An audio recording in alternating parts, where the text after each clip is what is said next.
మహిళ బిల్లు సాక్షిగా తెలుగుదేశం పార్టీ కపట బుద్ధి కాంగ్రెస్ పార్టీతో చంద్రబాబు నాయుడు నడుపుతున్న రహస్యాల ఆలోచి రాజకీయాలు దేశ ప్రజల ముందు బట్టబయలయ్యాయని మాజీ ఎంపీ మార్గని భరత్ విమర్శించారు. రాజమండ్రిలోని వైఎస్ఆర్సీపీ కార్యాలయంలో జరిగిన మీడియా సమావేశంలో ఆయన మాట్లాడారు.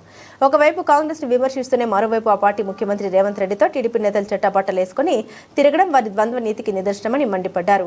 టీడీపీ సీనియర్ నేత బుచ్చయ్య చౌదరిపై నిప్పులు చెరుగుతూ 80 ఏళ్ల వయసులో కేవలం మంత్రి పదవి దక్కించుకోవాలనే ఆశతో వైఎస్ జగన్ పై పచ్చి అబద్దాలు ప్రచారం చేయడం దుర్మార్గమని మండిపడ్డారు. సీనియర్ మోస్ట్ ఎమ్మెల్యే ఆంధ్రప్రదేశ్ రాష్ట్రంలో సిట్టింగ్ ఎమ్మెల్యే ఉన్నాడు బుచ్చయ్య చౌదరి గారు. సరే ఎంత పచ్చి అబద్దాలు మాట్లాడుతూ ఉన్నాడు అంటే ఒక మంత్రి పదవి గురించి నాకు తెలిసి 82-83 సంవత్సరాలు అనుకుంటా. ఈ వయసులో, ఈ లేట్ వయసులో ఏదో రకంగా నన్ను కనుకరించిపోతారా, ఒక ముఖ్యమంత్రి ఒక మంత్రిగా ఇవ్వకపోతారా అని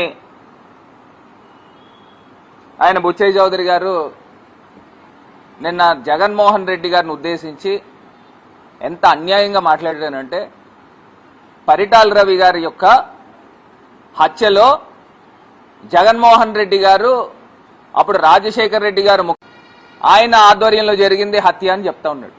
నేను అడుగుతా ఉన్నా, ఎందుకండి బుచ్చయ్య చౌదరి గారు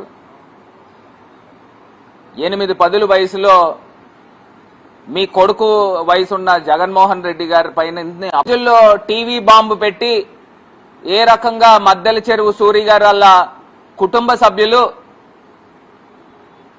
చనిపోయారో టీవీ బాంబు వ్యవహారంలో, మరి